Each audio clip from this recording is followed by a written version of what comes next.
asalnya satu. Ngaji ya ngaji, ada kiainya, ada kitab kuningnya, ada santrinya. Santrinya ya harusnya pakai sarung, pakai kopiah gitu lah, masuk santri gundulan. Kiai itu ya pakai serban, jenggotnya yang agak panjang dikit, itu kan sunnah Rasul kan gitu. Masa kiai kok gundulan, kadang-kadang pakai jaket, nggak fit itu. Cuma dari yang ngaji yang awal yang cuma satu mono itu tadi, terus muncul variasi-variasi. Jangan salah, sekarang macam-macam loh gaya ngaji. Ada yang ngaji di hotel-hotel bayar mahal, ada yang ngaji di TV-TV yang diatur, yang ada jargonnya, ya kan? Curhat dong mah, itu kan variasi itu juga dari ngaji yang biasa. Ada yang jamaah, itu kan variasi juga dari yang biasa. Loh, itu kan variasi. Untuk apa sih dibikin variasi biar survive. Itu kan semacam perubahan dari format ngaji yang lama, itu evolusi juga. Ada variasi, cuma ada variasi yang bertahan, ada yang tidak bertahan. Ada persaingan. Nah, yang tidak bertahan itu nanti yang hilang. Sementara yang fitness, dia yang bertahan. Dan dari situ lahir varian-varian baru. Itu modelnya. Jadi hidup polanya akan semacam itu terus. Baik dunia keilmuan, dunia pemikiran, dunia sosial. Selalu sifatnya perjuangan untuk mencari yang paling pas, paling sesuai. Tidak ada urusan mana yang kamu anggap benar, mana yang kamu anggap salah, mana yang kamu anggap baik. Asal lingkungannya fit, cocok di situ, dia akan tetap hidup. Kamu sebenar apapun, tapi kalau lingkungannya keliru, ya makanya kayak Ronggo Warsito itu loh, menangi zaman edan. Kalau kamu nggak bisa ikut edan, kamu tidak akan fit. Justru kamu yang dianggap edan. Kamu harus berjuang mati-matian untuk melahirkan variasi baru. Karena kalau kamu tetap di situ, kamu yang akan diterlan oleh keedanan. Lama-lama kamu juga akan ikut edan. Di tengah orang-orang yang edan, satu-satunya yang waras akan dianggap edan. Kan gitu logikanya. Di tengah orang yang setuju filsafat, kalau ada satu aja yang tidak setuju filsafat, dialah yang sesat. Tapi di tengah orang yang tidak setuju filsafat, kalau ada satu aja yang berfilsafat, dialah yang sesat. Itu logika masyarakat gitu. Maka variasi dan perbedaan itu perjuangan untuk hidup. Struggle for the fittest. Nah, apa sih akibatnya evolusi? Ya, yang pertama adaptasi. Adaptasi itu ya perubahan-perubahan. Struktur umumnya sih tetap, tapi ada perubahan-perubahan kecil. Ya kayak tadi loh, tanganmu jadi lebih panjang sebelah. Kenapa? Ya karena dia sangat aktif. Itu kan perubahan-perubahan kecil. Namanya adaptasi. Adaptasi itu bisa struktur, bisa bagian tertentu, bisa variabel tertentu, bahkan bisa prinsip-prinsipnya saja. Yaitu ada gambarnya ikan yang saya lupa namanya. Biasanya kalau bahasa Indonesianya ikan pemarah, tapi gambarnya kayak gitu, kayak ikan piranha itu. Itu kalau kamu digigit itu kayak digergaji rasanya. Itu kan kenapa dia gitu ya, struggle for the fittest. Semut aja yang kecil, karena dia sering diinjek orang, maka dia menyiapkan senjata gigitan itu kan. Jadi semut pun kalau diinjek lama-lama menggigit, kalau belum mati duluan. Loh iya kan kayak gitu kan, prinsipnya selalu gitu kan. Loh, kalau sudah mati duluan ya gimana bisa gigit. Tapi dia punya senjata. Binatang yang paling lemah sekalipun dia punya senjata. Kadang-kadang dia bisa kamuflase, mengadaptasi dirinya sehingga berubah warna sesuai tempatnya. Kalau kapeknya merah ya lama-lama jadi merah semua. Itu kan diantara bentuk perubahan yang sifatnya adaptif, menyesuaikan dengan kondisi. Itu penting karena orang yang tidak bisa adaptasi, makhluk yang tidak bisa adaptasi, lama-lama dia akan punah. Yang kedua, koevolusi. Koevolusi itu sama-sama berubah tapi bareng musuhnya. Misalnya apa wis, ular sama katak misalnya. Katak punya sistem pertahanan, ular punya racun. Semakin canggih racunnya ular, katak juga semakin canggih sistem pertahanannya. Itu kan perubahan-perubahan ngikuti musuhnya. Loh kok kamu sekarang pegang senjata pisau, saya tak ambil golok. Nah, musuhnya, loh kok sekarang kamu pistol, aku tak bawa senapan. Loh kok kamu bawa senapan, aku tak bawa dinamit. Itu kan berubah sesuai rivalnya. Itu namanya koevolusi. Rivalnya gimana, aku ya harus gitu. Kalau dalam hewan ya biasanya lawan-lawannya. Nyamuk sama apa, binatang apa yang membahayakan nyamuk? Ayo cicak, ya kan, manusia itu kan membahayakan nyamuk itu kan. Loh, nyamuk punya sistem pertahanan sendiri untuk mengganggu manusia. Kadang-kadang nyamuknya di sana, suaranya ngingnya di sini. Itu kan sistem pertahanan. Manusianya gini-gini, nggak ada, balik-balik suaranya masih ada. Wong dia ada di sana. Dia sudah pintar merubah arah suaranya dia. Kayak antibiotik gitu kan. Di virus-virus tertentu, bakteri tertentu dikasih antibiotik. Kalau makainya nggak pas, malah dia mutasi, beradaptasi. Wah, obat kayak gini tuh. Nah, kalau obatnya kayak gini, aku gini aja deh. Jadi lama-lama kebal. Itu namanya adaptasi. Jadi jurusnya sudah diketahui. Kalau kamu kayak gitu, aku kayak gini. Kalau kamu merengek, aku cuek. Kalau kamu merayu, tak anggap gombal. Itu kan sama-sama berevolusi. Gitu. Sama-sama berubah. Oke, itu namanya koevolusi. Perubahan bersama-sama tapi menyesuaikan dengan kondisi yang mengancam dirinya. Kalau manusia kan pinter dia bikin, musuhnya manusia kan banyak, itu makanya dia pinter bikin alat-alat. Untuk melawan nyamuk aja kan ada berapa jenis teknologi itu. Ada raket anti nyamuk, ada obat nyamuk bakar, obat nyamuk cair, ada, itu kan musuhnya banyak. Nyamuknya sendiri mikirnya berkali-kali. Dulu kan cuma ada obat nyamuk bakar. Jadi nyamuknya gampang kan, nunggu aja nempel sebentar, nanti asapnya habis dia datang lagi. Sekarang ganti modelnya semprot 30 jam. Nah, ya dia tidur aja kalau malam, kalau siang baru muncul lagi. Sudah hilang semprotannya. Lalu, nyamuk juga bisa beradaptasi. Mungkin kalian pernah sumpek melawan tikus.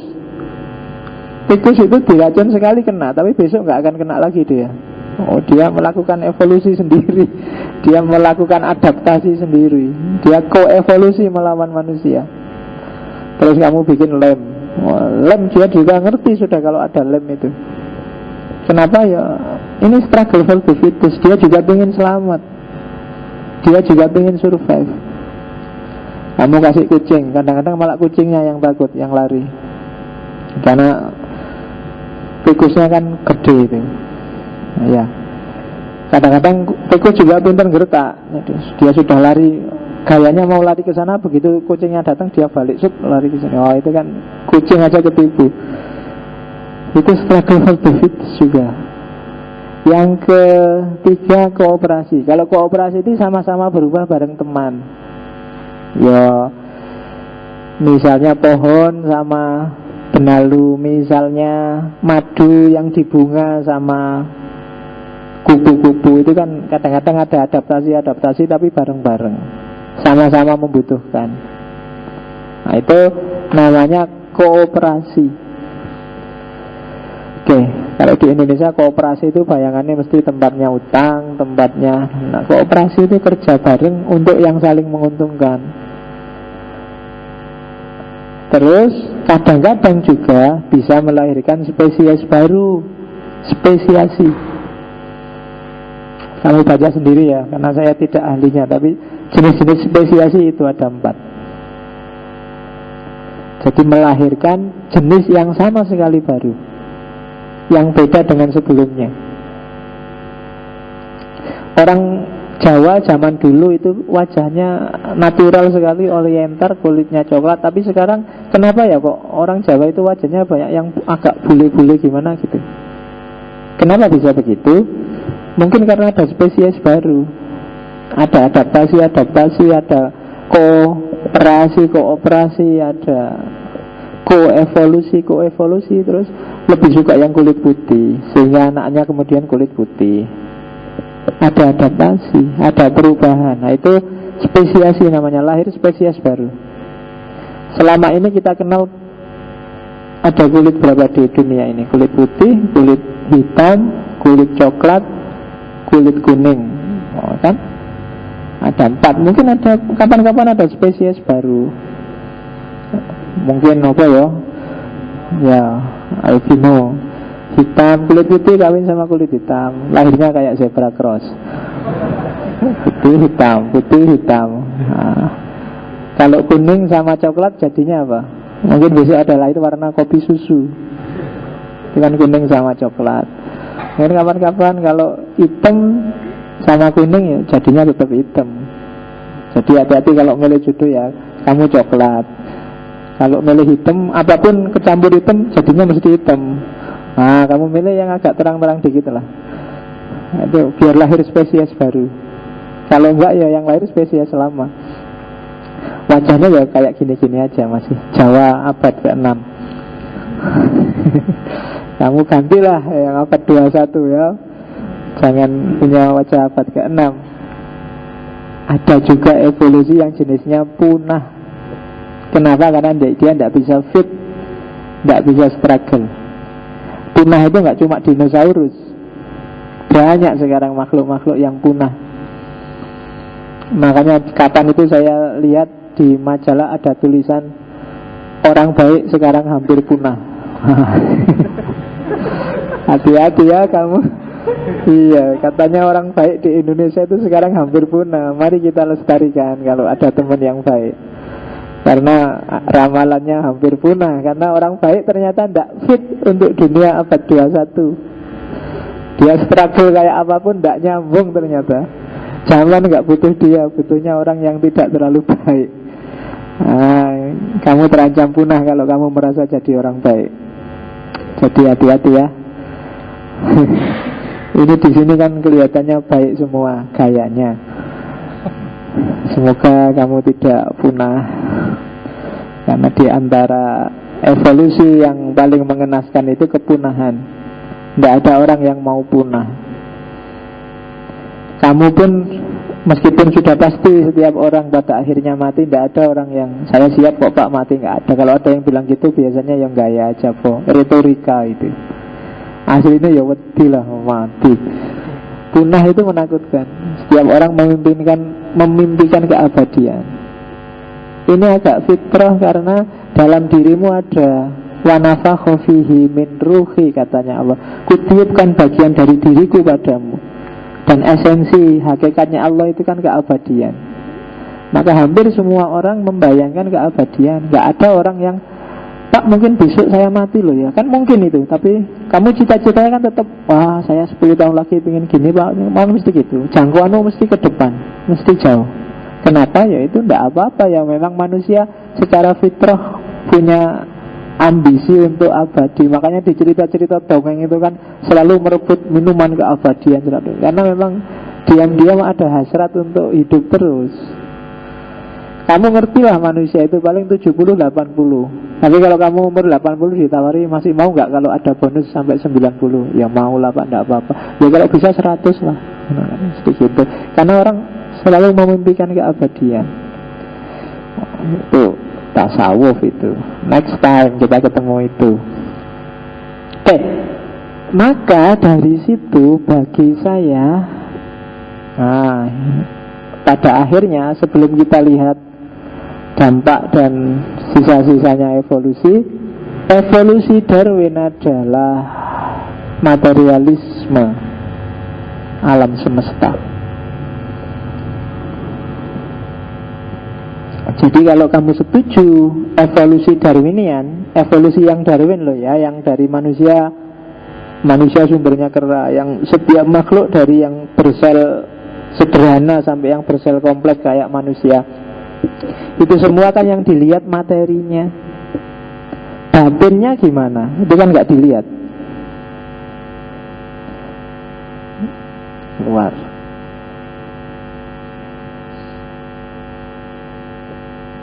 Jadi Ini materialisme. Makanya tokoh-tokoh selanjutnya yang punya kecenderungan materialis suka mewarisi teorinya Darwin, termasuk Karl Marx.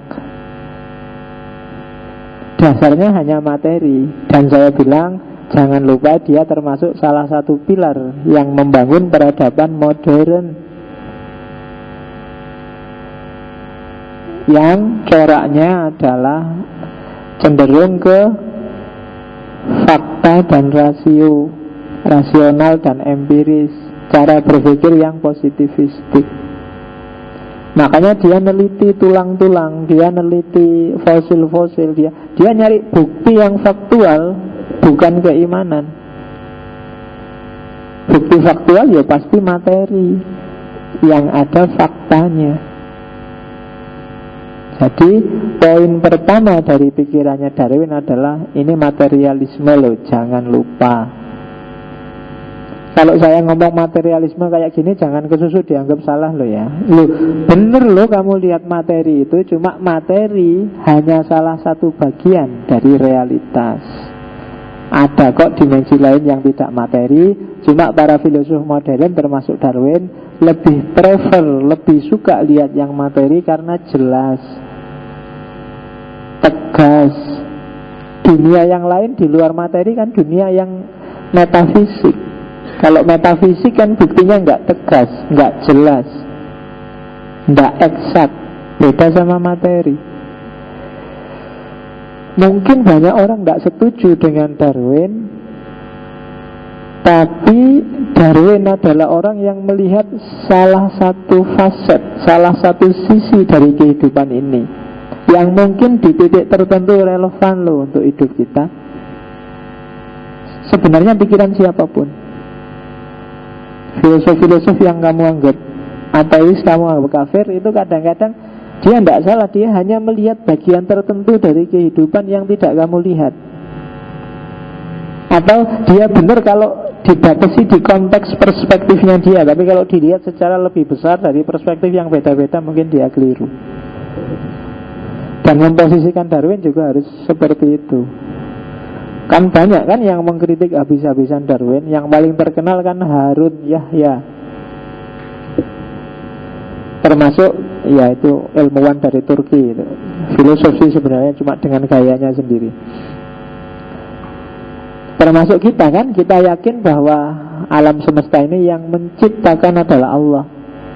Kalau versi Darwin berarti Allah itu dulu menciptakan nggak capek-capek, dibikin prototipenya aja yang pertama, terus dia berkembang sendiri sampai jadi yang namanya manusia.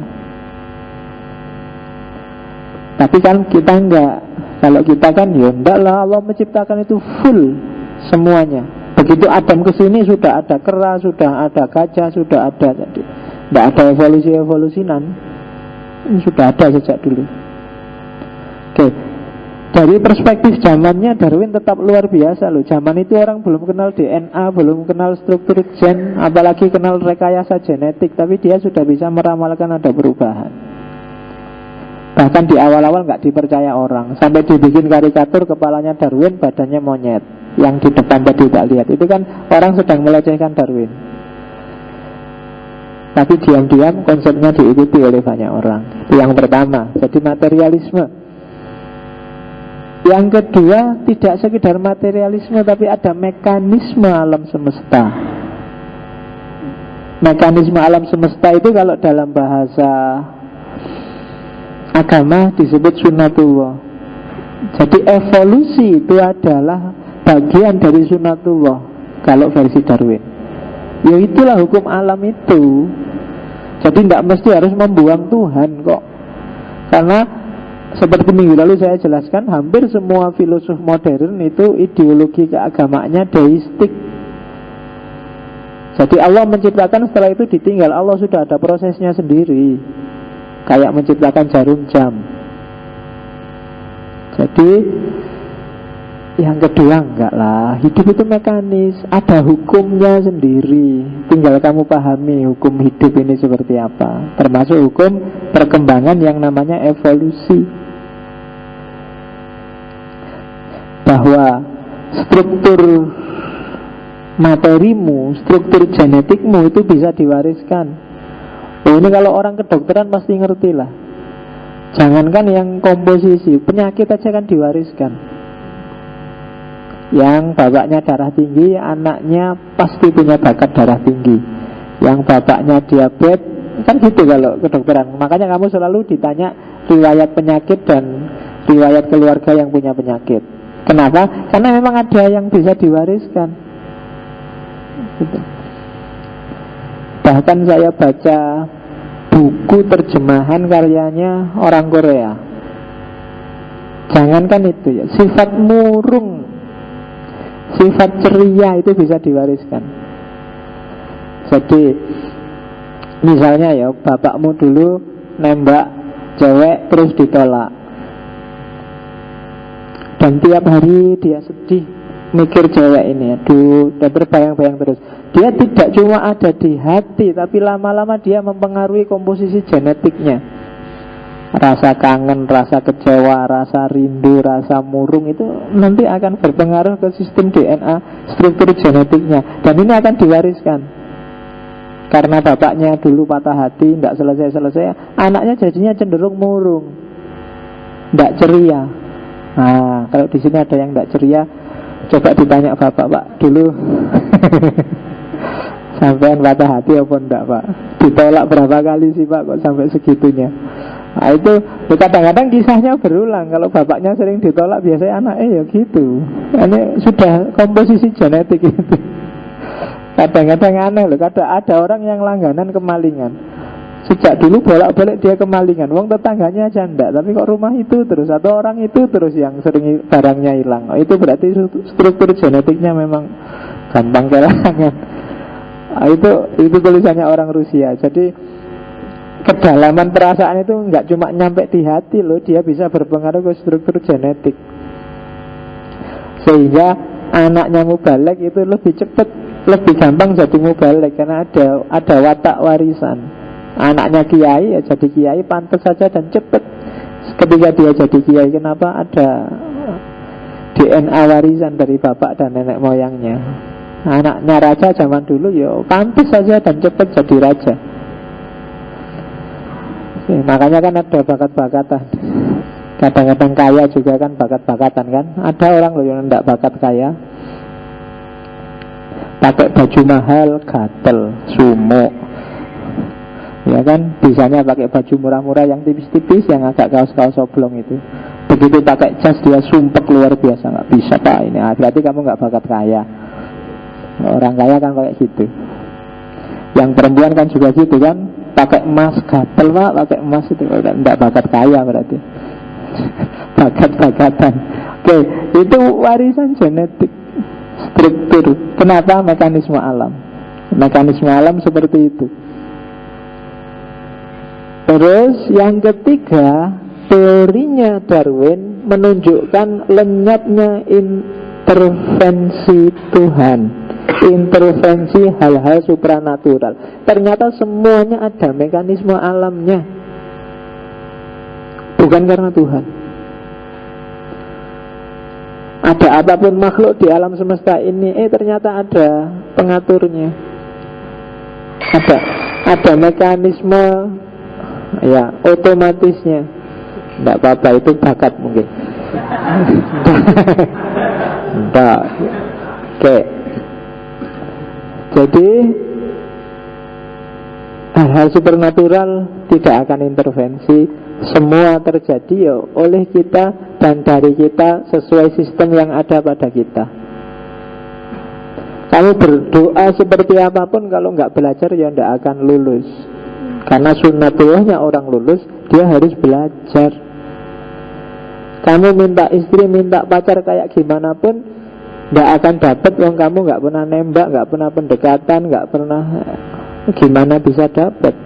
Karena sunnatullahnya orang untuk dapat itu ya nembaklah. Kalau nggak nembak-nembak ya meskipun tiap hari kamu SMS ya nggak dapat. Nah itu kan sunnatullah.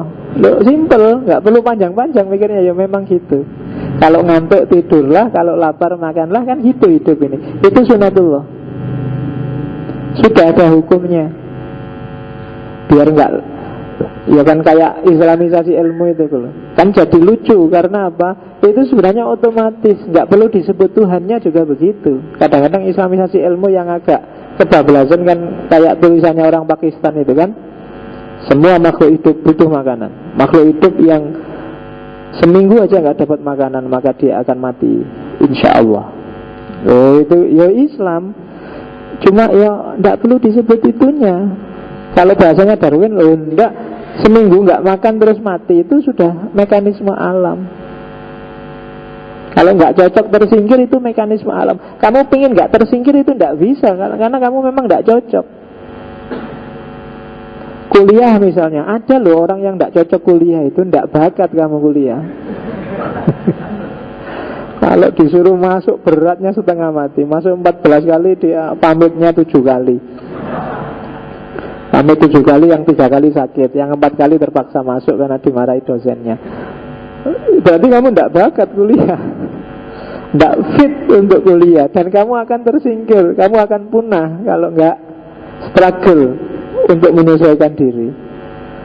Kamu harus bertahan, berjuang. Aku itu kok males ya, harus berjuang biar kuliahnya rajin. Kalau enggak, pada akhirnya kamu akan punah, kamu akan di DO, kamu akan dikeluarkan. Berarti kamu enggak fit untuk kuliah. Oh, hidup selalu begitu. Yang males akan tersingkirkan. Jadi jangan menunggu intervensi Tuhan. Tuhan tidak intervensi. Intervensinya Tuhan itu di alam, di awal. Dia sudah ngasih di awal. Nih hukum hidup itu kayak gini, jalanin aja. Yang syariah kayak gini, yang tentang alam semesta kayak gini, patuhi itu, selesai. Besok aku tinggal notal yang bagus-bagus mana, yang jelek-jelek mana. Nah, itu deisme. Lu kan bisa berdoa Pak, enggak. Doa itu enggak berguna, itu untuk meyakinkan hatimu saja. Kalau versi deistik, ini untuk menegaskan hatimu saja. Itu kalau versi deistik. Dan teorinya Darwin ini ya jelas merupakan tantangan yang luar biasa pada agama. Makanya hampir semua agamawan, ndak Islam, ndak Kristen, mati-matian membantah Darwin. Janganlah. Masa kita evolusi, kan kita yakin bahwa Allah itu yang menciptakan. Selalu begitu kita. Nah, ini tantangan, tapi bisa nggak kamu jawab Darwin? Ada banyak yang sudah jawab teori-teorinya Darwin satu demi satu. Tapi ya sampai detik ini masih belum sampai pada derajat yang bisa meruntuhkan teorinya Darwin. Semuanya bermain dengan hipotesis-hipotesis. Ya silahkan kamu cari. Kalau kritik terhadap Darwinian sudah banyak. Malam ini kita pahami dulu apa yang ada di pikirannya Darwin. Oke. Pengaruhnya teori evolusi